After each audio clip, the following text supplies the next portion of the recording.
What players will be back in 2026, and maybe more importantly, who will not be? We'll give you our thoughts next on Locked On Royals.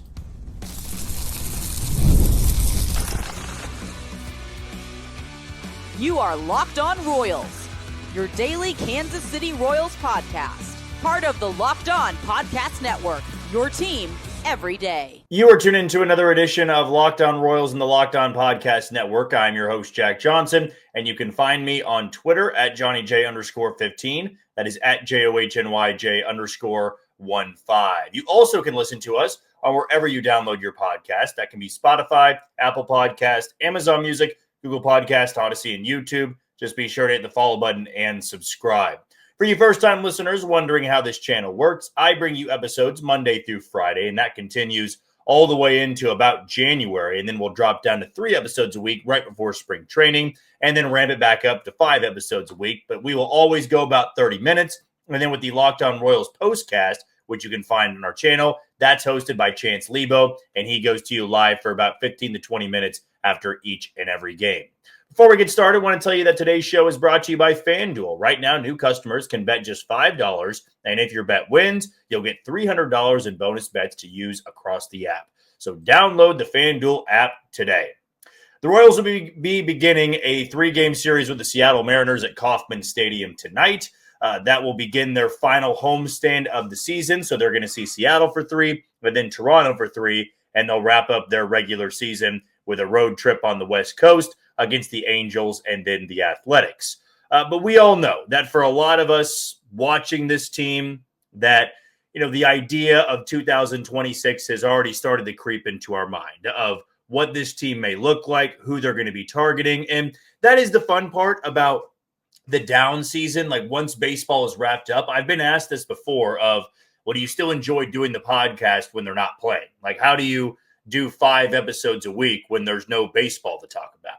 And really, it can be fun if your team's active. Now, when I took over this podcast, it was the middle of 2023. So I've had the pleasure of covering 2 off seasons where they were rather busy. Now, the off season of 23 going into 24 was far more active than last year. But I would hope that this year we get a very active off season and we have stuff to talk about in November, December, January, and February, leading us into another trip to surprise Arizona. But with that thought of, what this team may look like, 2026, right? Who's going to be back, right? Who are the guys that we are maybe watching play in a Royals uniform for the last time? And who can we expect to not only be back next year, but multiple years after that? We'll go position by position here. So we'll start behind the plate. I feel that Salvador Perez is going to be back in the Royals uniform. I understand the contract situation that will absolutely be on everybody's mind once this season comes to a close. But I just don't see a world in which he's not back next year. So for now, I don't have to overthink it too much. I feel that Salvador Perez will be back, and he will be this team's starting catcher on opening day of 2025, or 2026, excuse me.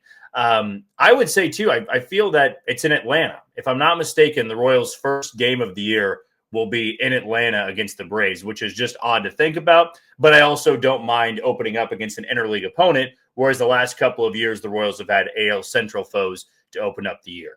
So that will be months from now, but I expect Salvador Perez to be behind the plate, and I would at this point expect Carter Jensen to be his backup.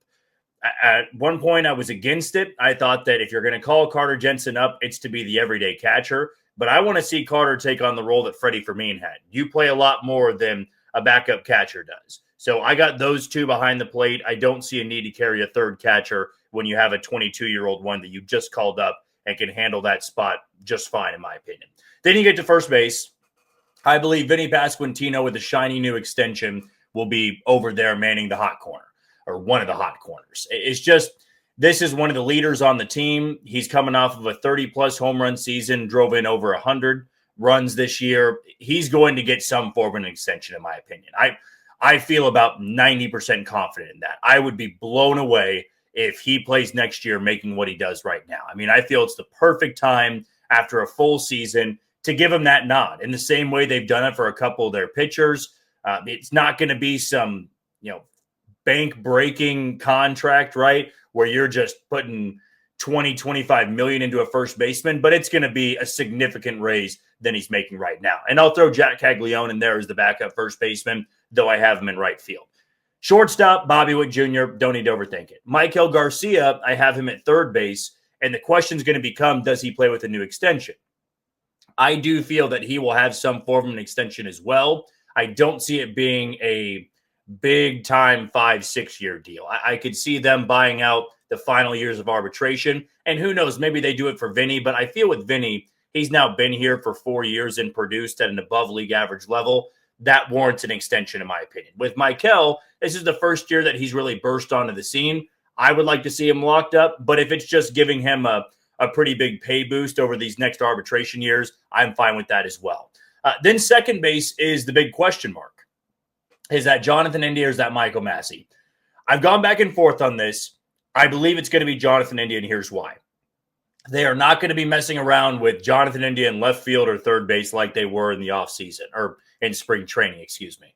I feel that they are going to be chalking up 2025 to a season that was just riddled with injuries, that he just never got to play at 100%. It was the quad, it was the ankle, it was the head at one point, then it was the wrist. I mean, he has been battered and bruised all season long. And I feel the Royals, knowing they don't really have that firm replacement at second base, he's going to be back and he'll man that for the entire year, unless they choose to move him, because this will be the final year he's under club control. Right field, I have Jack Caglione on their opening day. Center field, I have Kyle Isbell. And left field, I'm kind of playing around with the idea now of Mike Yastrzemski being that left fielder, because they seem more open to it with Jack Caglione in right field, at least of late. It's worth a shot. And the fact they're playing Yaz in left field makes me think they really want him back and want to make it work. But if Caglione is the team's DH, I'm fine with that as well. If Cags is going to DH, Yaz can be in right, then your big-time middle-of-the-order bat can be in left field. Who that is going to be, I'll dive into that more in the offseason once we get some more smoke around the situation. But this is more so about who's going to be back. Off the bench, I do not see Nick Lofton being on the opening day roster, though I have him probably as minor league depth. I'll probably say, well, the easy one's Grichuk's not going to be back. I don't see them giving him a 1-year deal again. Luke Mailey's not going to be back. Tyler Tolbert, I don't really see him being back either. They need to have somebody that is a legitimate, great defensive outfielder. I know they love the utility there, but to have a great defensive value pinch running specialist off the bench. Dairon Blanco didn't really have the defense part of it, but he was a great base stealer. He just never really was healthy for a chunk of this season, which is why I believe Tolbert got his opportunity. So those are the guys I don't expect back. Frazier, I'm like 50-50 on right now. With Adam Frazier, I could see them saying, wow, that was great production since we brought him over. Great clubhouse guy. Maybe instead of messing around with the Kevin Biggio or Mark Canha, you just bring Adam Frazier back. So for now, I do see them bringing him back on a 1-year deal. And I'll go as far to say I believe they have Mike Yastrzemski coming back as well. Now, for the rotation, it's going to be Cole Reagans, assuming he's healthy, Seth Lugo, Michael Walker, Noah Cameron, Chris Bubich. Then you got to decide with, Stephen Kolek or Ryan Berger, who goes to the bullpen, who goes down to Omaha to stay stretched out. Maybe they send both of them down to Omaha so they can be stretched out to start in case one of those guys goes down. But I would imagine they would want one of them to stick in Kansas City as a long relief type. I will say Angel Serpa's back. I will say that Daniel Lynch is back. Sorry, I was blanking, trying to think about the other lefty for a second. Sam Long will not be back. You have two lefties there. There's no need to get too cute with it. Estevez will be back. Lucas Ursig will be back. Steven Cruz will be back. John Schreiber will not be back, in my opinion. So you have Long, Schreiber, Lofton, Tolbert, Grichuk. So there's 5 guys right there. And when I say not be back, it's more so, but I don't see them on the opening day roster. So like guys like Nick Lofton could come back to Kansas City at some point. I just feel you really want to upgrade the bench. And for the bullpen, John Schreiber was very valuable for what he was able to do, but I feel that you can try to recreate that with a Jonathan Bolin or maybe a Luinder Avila, 2 guys I'm very high on going into next year, instead of spending money when you have an abundance of bullpen arms that you can turn to there. So Not any big-time cuts, in my opinion. I will say there, I mean, I didn't have Michael Massey on that list. I got to see how healthy he is in spring training. I'm leaning toward no at this point, just because if you want to avoid what happened this year, you got to have more sure things off the bench and guys that can rotate in the lineup. And they didn't have much of that all season long. So if you're going to run it back with Jonathan Indy at second base, I'm not sure you can just run it back with Massey, though I do believe his ability to play the outfield and move around, that could give him the case over bringing back somebody like Adam Frazier, which I can see that side as well. Who do you think the Royals will let go or let walk at the end of the season? And who do you think maybe they give an extension to here in a couple of months? We'll take our first break of the show. When we come back, I got to rave about a minor league prospect that I don't just think is a good Royals prospect. I think he'll be one of the better prospects in all of baseball in a year or two. I'll tell you about David Shields next on Locked On Royals. You are tuned into Locked On Royals and the Locked On Podcast Network. I'm your host, Jack Johnson, and you can listen to us on wherever you download your podcast. Two sponsors I want to tell you about, beginning with Nutrafol. You've probably seen a million ads for hair growth products and thought, sure, like that actually works. There are so many products out there, and it's hard to know which ones are actually going to do anything. That's why you should give Nutrafol a closer look. Nutrafol is the #1 dermatologist recommended hair growth supplement trusted by over 1.5 million people. And it's not just hype. This is a supplement clinically tested that targets the root causes of thinning and shedding with a proactive approach. See thicker, stronger hair with less shedding in just 3 to 6 months with Nutrafol. For a limited time, Nutrafol is offering Locked On MLB listeners $10 off your first month subscription and free shipping when you go to Nutrafol.com and enter promo code Locked On MLB. That's Nutrafol.com with promo code Locked On MLB. Also want to tell you about our second sponsor, which would be Gametime. And there's nothing like catching a baseball game live. The energy, the crowd, the chances to see your team in person. But actually getting tickets, that's the tough part. Queues, login screens, surprise fees, it takes all the fun out of it. That's why I use Gametime, the app that gives the advantage back to fans. Gametime is fast, easy, and backed by the Gametime guarantee. You'll always get 100% authentic tickets delivered on time and at the best price. Plus, all fees are included, so the price you see is the price you pay. Download the Gametime app, create an account, and use code LOCKEDONMLB for $20 off on your first purchase. Those terms apply. So again, that's promo code LOCKEDONMLB for $20 off. Swipe, tap, ticket, go, and download Gametime today. I understand it's a bit premature to rave about a prospect when they're 17, 18, 19 years old. That is a long time you have to wait before they're actually going to be in the big leagues. And I have fallen for minor league numbers before. I did it with Jack Caglione. I did it with Bubba Starling at one point. I did it with Jackson Kowar. I've done it more than my fair share of times as a Royals fan. But when it comes to David Shields, there's a few things that I like to factor in. Number one, I go to the prospect he was coming out of the draft, which if you are flying blind with this, you have no idea who David Shields is. Allow me to educate you a little bit. This is statistically the best pitcher they had in the farm system this year. He's down in Low A, Columbia. He was young coming out of the draft. He was one of the younger prospects in general, but everybody raved about him. Every scout that you read his breakdown of, every person you talked to, David Shields was the real deal. And in fact, there were a few people that had said, David Shields 5 years from now might be looked back on as the Royals' best pick. And at the time you're going, how does that make any sense with Jack Caglione? You're talking about somebody with 40 to 50 home run potential, and we're going over a high school pitching prospect that doesn't even throw upper 90s. Like, what are we talking about here?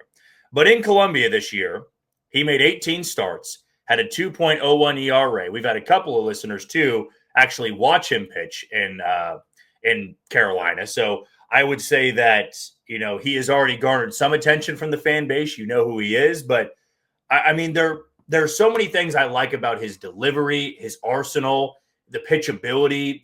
There is a legitimate prospect here. And not just one that you go, oh, that's great numbers. And, he's got good stuff, but maybe not the numbers just yet.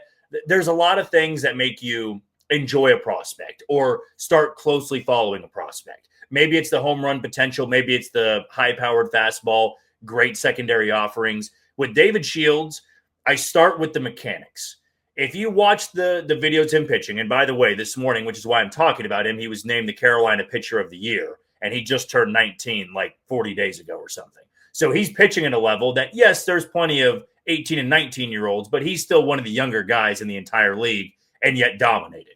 You watch the stuff in the mechanics. That is a big league arm. And I want to say it was Alex Duvall, still does great work in putting Royals content out there. But he said he kind of reminded him of Joe Ryan.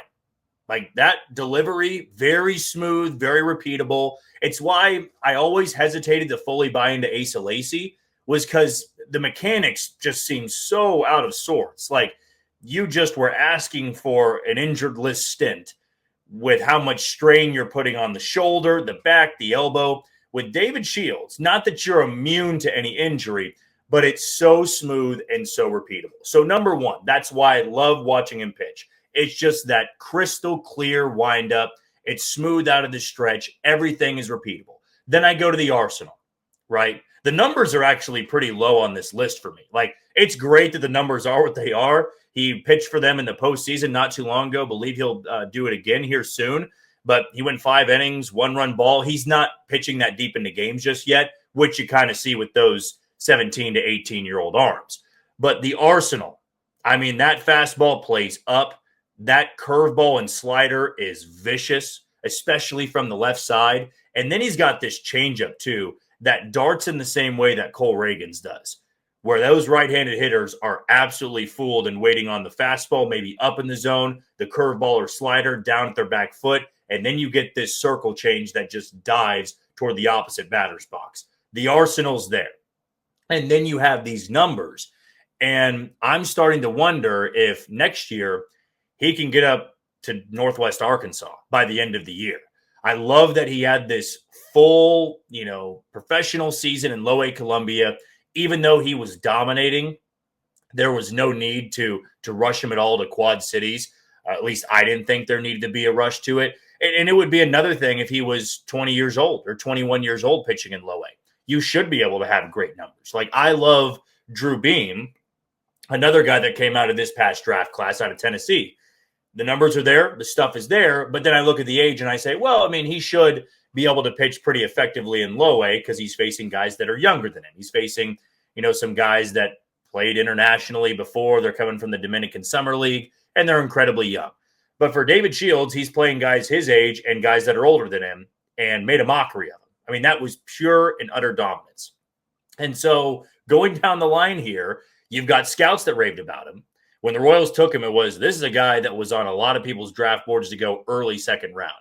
And the Royals still get him after Caglione, but he was raved about. It's not just me, right? It's not just me falling in love with this prospect. And the reason I talk about being raved about when you're a second-round pick, it's not like he's some 12th rounder that is slowly making his way up the boards here. Like, this was somebody that maybe if you went to college, you're talking two to 3 years down the road, he's a top 10 pick in the draft. But you get to him early, that stuff can really play up well. And he's still throwing about 92, 93.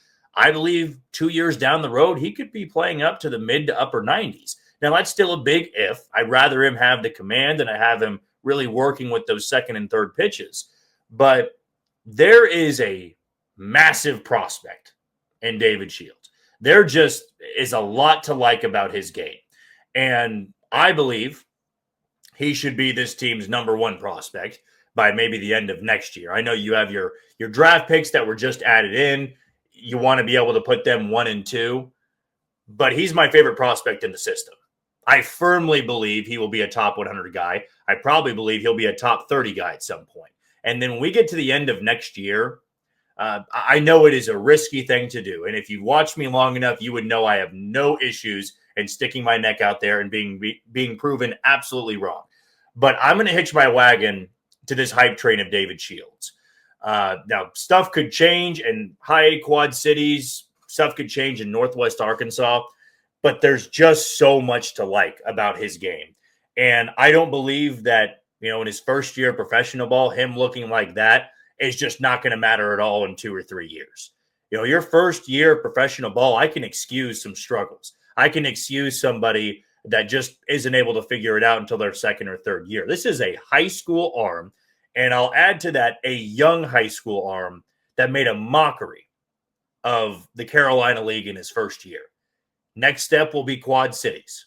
And then if he pitches well in Quad Cities and dominates early on, I'd like to see him as a 19-year-old in AA Northwest Arkansas. It's been a long time since we've seen a Royals prospect at 20 or 21 get pretty close to the big league level. And with Carter Jensen and Jack Caglione at 22 making their debuts, I feel that the Royals pitching development is light years ahead of their hitting development.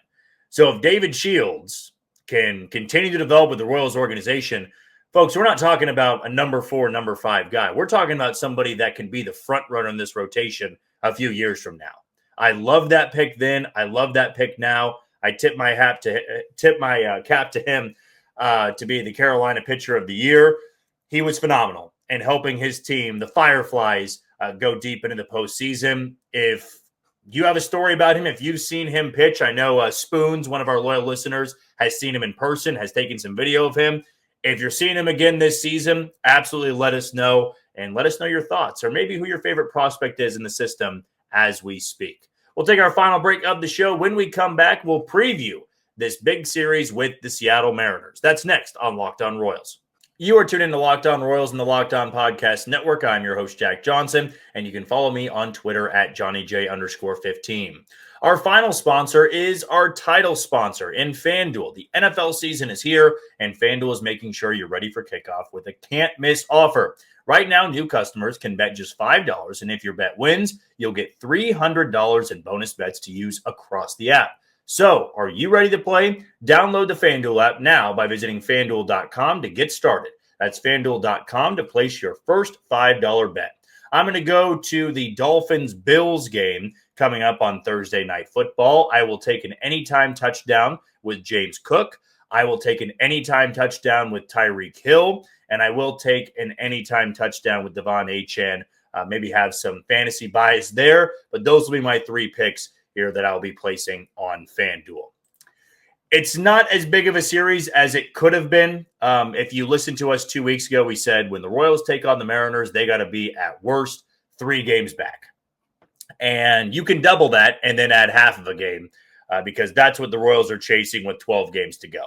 If you haven't seen the lineup yet, I think the writing is on the wall a little bit. Carter Jensen is behind the plate. Jack Caglione's in right field. I love it. I love it that we're going to probably see these guys in the lineup nearly every single game the rest of the way. Give Salvador Perez a chance to rest a little bit and maybe get to 30 home runs this year, get to over 100 RBIs. But the lineup tonight, Mike Yastrzemski in left, Bobby Witt Jr. short hitting second, Vinny's third at first base, Mike Hell's hitting cleanup at third, Salvador Perez hitting fifth and DHing, Caglione hitting sixth in right field, Jonathan India at second base hitting seventh, Carter Jensen hitting eighth, he's behind the plate, and Kyle Isbell rounding it out hitting ninth and playing center field. So with the Royals chasing, I guess now it still would be the Seattle Mariners. No, it's actually Houston, pardon me, because they are a half game ahead of the Astros. So really the Royals can just play spoiler at this point. They're 6.5 games back. Texas and Cleveland are ahead of them 3 games back. So the only thing you can really do is make things interesting, maybe get within 4.5 games there. But even then, I still think it's a long shot. This team will be playing for meaningful games in terms of the playoff contention against either the Angels or the Athletics. I'm pretty sure that we'll know the fate of this team mathematically by the end of the week. But here are the pitching matchups for the Royals and the Mariners. It'll be Michael Wacha coming off the concussion list and making the start tonight. He's 9-11 with a 3.45 ERA. Logan Gilbert is going to be going for the Mariners. He is 4-6 with a 3.54 ERA, only 114 and a third innings this year. Just hasn't always been able to work as deep into the game. When he pitched against St. Louis back on September 10th, he went only 4 2/3 through a lot of pitches, struck out 8 and walked just 1 and gave up 1 earned. And in fact, if you go back to his last 3 starts, he hasn't allowed more than 3 runs in any of those starts. But in the last 7 starts, a 3.75 ERA in 36 innings. He's also got a 3.99 ERA over his last 15. As for Wacha, who's been very consistent not just all season long, but especially at home. He's got that 3.45 ERA in his over the course of his season. He's got a 3.24 ERA in his last 7, 3.84 ERA in his last 15. And prior to going on the concussion list, he threw 5 2/3 a one-run ball against the Twins on September 5th. As for some of the numbers against these pitchers, if you look at the Mariners, the guys with the most plate appearances against Waka, you would have Randy Arozarena, who's hitting 211 and 19 at-bats. You have J.P. Crawford, who's hitting 412 and 17 at-bats against him. Josh Naylor hitting 250 and 16 at-bats. Cal Raleigh is actually hitless in 12 at-bats. Hopefully that stays the same tonight. And then you have Julio Rodriguez, who's hitting 286 and 14 at-bats. And here's the staggering one. In 38 at-bats against Michael Wacha, Eugenio Suarez is hitting 447 with 2 home runs and 8 driven in. As for the Royals, Michael Garcia is 2 for 10 off of Gilbert in his career. Randall Grichuk's 1 for 5 with a home run off of him, though he's not in the lineup tonight. Salvador Perez, 375 off Gilbert and 16 at-bats with 2 home runs. Vinny's 1 for 6 with a home run in his career off Gilbert. And Bobby Witt Jr. is 6 for 12 with an OPS of 1350 against Gilbert in his career. As for Wednesday's game, I'll be out there covering it. It'll be Cole Reagans making his return to the bump, and it will be Bryce Miller on the other side, who is 4-5 with a 5.59 ERA. As for Cole Reagans, we're going to start there. The last time he was on the mound for the Royals, you would have to go all the way back to June 5th, when he gave up 5 earned runs in 3 innings of work. He walked 3, struck out 4 against the Cardinals. And in fact, his last 2 starts, both against the Cardinals, both of them weren't very good. The one before that, he threw against Boston on May 10th. That just feels like years ago at this point, where he gave up 4 earned runs in 5 innings of work. He struck out 8 and walked 2. So it was not a very fortunate end to the first half of the season for him, because multiple injuries. You had the groin injury, and then you had the rotator cuff strain. But he'll get his chance to right the ship and probably get 3 starts before the season comes to a close. As for Bryce Miller in that 5.59 ERA, still one of the better young pitchers the Mariners have. I really like his arsenal, but he has struggled of late, has a 6.00 ERA in his last 7 starts. He gave up 4 earned against the Angels back on September 11th in 5 2/3 innings. Against the Braves, he gave up only 2 earned runs and 5 1/3 innings of work. And then he had a quality start against the Guardians on August 31st, where he threw 6 innings, a 2-run ball, and struck out 3. But prior to those 3, not good whatsoever. So hopefully the Royals can give Cole Reagans some early run support off of Bryce Miller.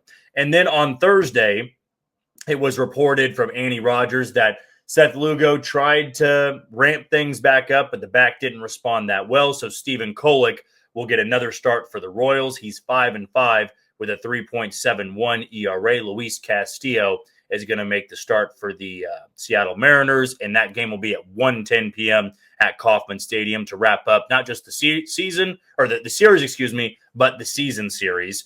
Some of the numbers for these guys, of course, we said this 3.76 ERA for Luis Castillo. The Royals only have a few guys with tons of experience against him. Adam Frazier hitting 250 and 20 at-bats. You also have Salvador Perez hitting 222 and 18 at-bats, and Bobby Witt Jr. hitting 0.77 in 13 at-bats. Mike Yastrzemski, he is hitting 375 with a home run and an OPS of 1319 in his career against Luis Castillo. As for the Mariners against Stephen Kolek, not a lot of familiarity there, just due to how young, or at least I should say how early into the career Stephen Kolek is. He is 28 years old, but it's just his second year in the big leagues. Eugenio Suarez, 0 for 5 in his career. Jorge Polanco, 1 for 3. Rodriguez is 1 for 3. J.P. Crawford, 1 for 4 with a home run against him. In fact, 3 Mariners hitters do have a home run off of Kolek in their career. Crawford, Josh Naylor, and then Cal Raleigh have been able to do that. So those are some of the numbers for the series finale at Kauffman Stadium, which will wrap up at 1:10 p.m. Central Time. So the Royals at 75-75, the Mariners at 82-68. The Royals are 6.5 games back of the Houston Astros, who won last night against the Texas Rangers. A lot of teams to catch, and let's be honest, they have to play perfectly the rest of the way. When I mean perfect, I would probably go as far to say they need to go 12-0 in these next 12 games. But what do you think their record needs to be for them to sneak into the postseason. I know for a lot of you, that's just not in the cards anymore. But that'll do it for another edition of Locked On Royals and the Locked On Podcast Network. I've been your host, Jack Johnson. Thank you for making Locked On your first listen every day. For your second, find the all-night Locked On MLB Game Night. Every game, every night, until a World Series champion is crowned. Get local analysis on a national scale and find MLB Game Night on Locked On MLB on YouTube or wherever you listen to your podcast. Tomorrow, we're going to recap what happened in tonight's game and look ahead to Cole Reagan's return to the mound. But until then, you take it easy, Kansas City.